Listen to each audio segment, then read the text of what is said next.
what you see, what you're looking at here. Oh, the top is the objective. I'm going to start putting this at the top of your things so you can see this is the objective, this is a graphic organizer that you could use to help you study for this objective for your quiz or your test.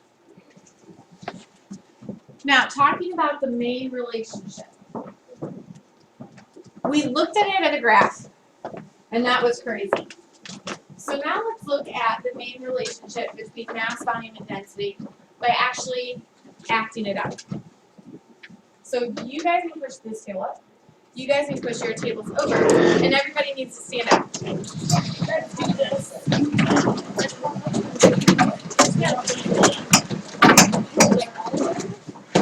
Watch out.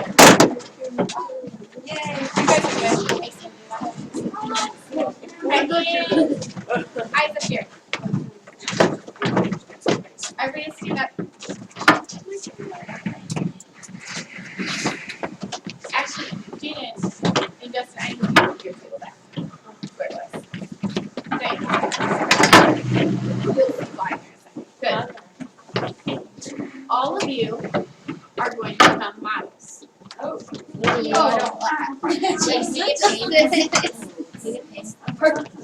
I don't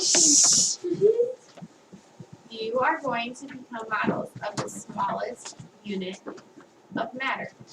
Great, atoms, okay? What if you could also choose, you could either be a model of an atom or a model of the piece of matter that is made up of two or more atoms bonded together. What is it? Molecule. Molecule, good. Now, you're not going to actually bond with somebody else. You're just going to hold your hands like this and pretend that you're holding other atoms so that they're bonded together to you. Okay? So, if your electrons make up atoms. Atoms are the smallest unit of matter. So, if you're an atom, you're going to be here. If you're a molecule, you're going to be here.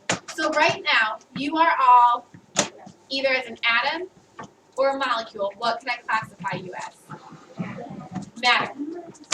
What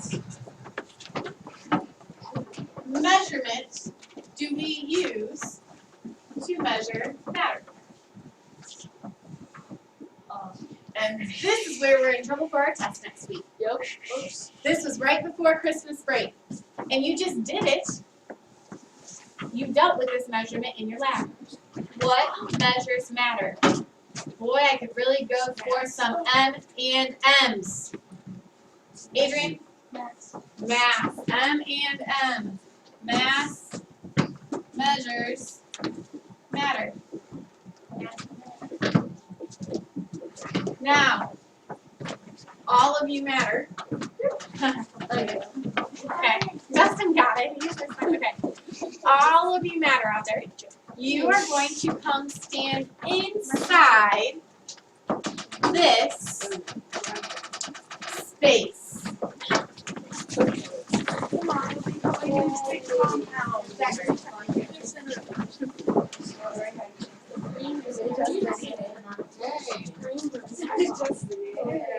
5, 4, 3. If you can't be mature enough to handle this, I will ask you to sit down. Now, all of this matter, I asked you to stay within a certain amount of space. What measurement deals with space? Connor? Volume. Volume.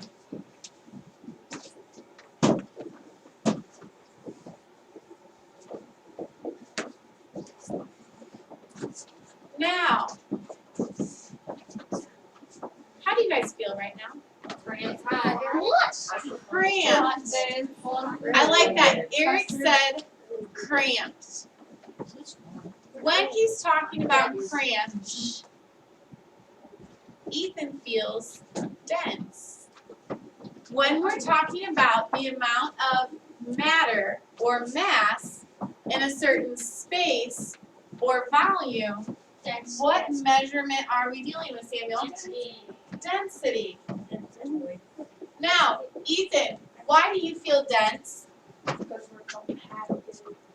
Do you see how close all of you particles are?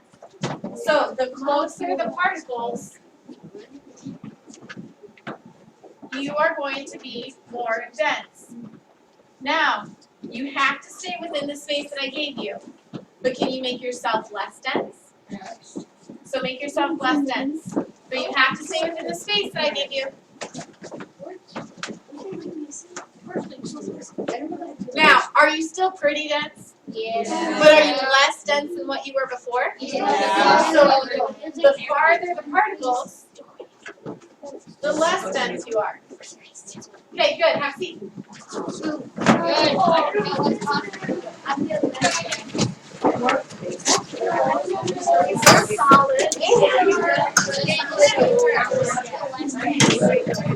Okay, why don't you use your table? Good.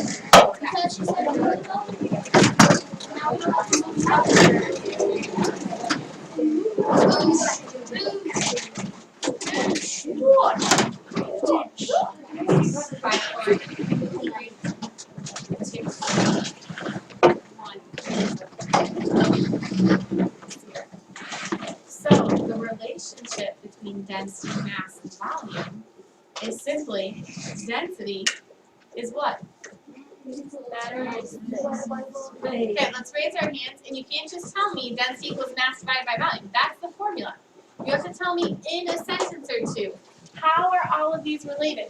Density is measuring what? Raise your hands. I'm helping you to think. It's not just measuring mass and volume. There's more to that relationship. Adrian? Density is measuring mass and volume, also known as analysis. Close, but it's not just mass and volume. We're not just measuring those two. What did I tell you? You were matter in what? In a given space. So density measures mass or the matter in a given space or volume. And so how do we get things to be dense? It is. Do you see right there? Do you see the definition? Yeah. The definition was telling you the relationship all the time. Remember how back at the beginning of last week I said that definition makes no sense whatsoever, but then we kind of broke it apart? You were actually looking at the relationship between the three things. That's what it was. And you didn't even know. But now you should understand it a little bit more. So let's go ahead. I am so proud. Who made that connection? Connor, see me at the end of class to get a piece of candy. Okay, so now we're going to fill out here our main relationship. So our main relationship, density, is the amount of mass or matter in a certain volume or space. And take a break from typing real quick because I'm going to ask you a question that I need an answer for. How do we make things more dense?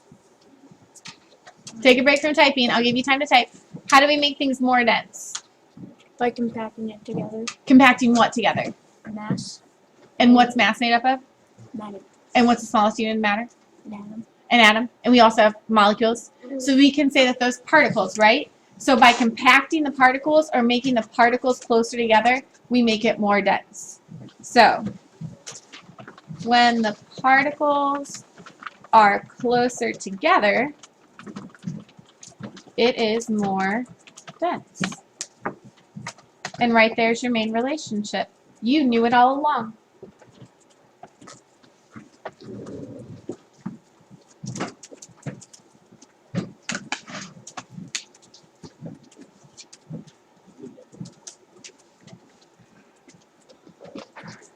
Do you want me to scroll it up some for those of you sitting in the back? Can you see it okay?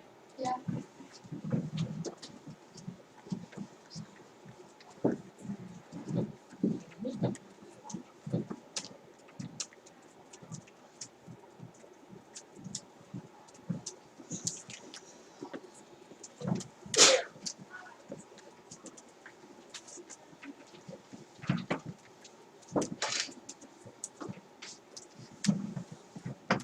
Now, that's the main relationship.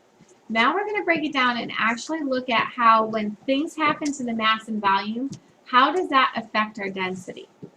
So we're going to look at 3 different investigations throughout this week and next week. So our first investigation was the mass versus volume of water.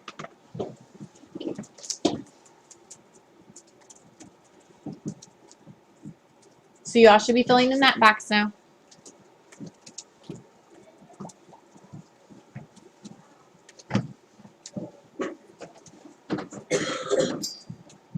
And here's what you have to go back to what we were discussing with our lab. When you have the mass and volume, what did you guys notice about the mass and the volume? Or what should you have noticed using my data? What was so weird about my mass and volume that I got?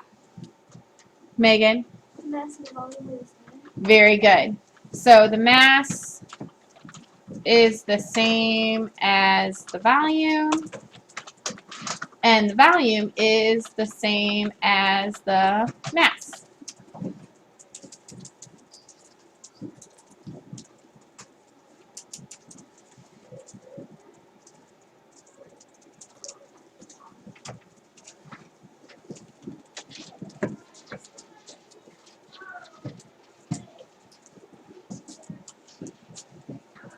Now, what then did that mean for our density? No matter how much water I had or how little water I had, my density always had to be what? Dom? Oh, Dino. 1. 1. I don't think I've done that all year, have I? No. Okay, so density always has to be 1. Because any number divided by itself is what? 1. And that's very, very special to water. So I'm even going to highlight that in my other notes. Density of water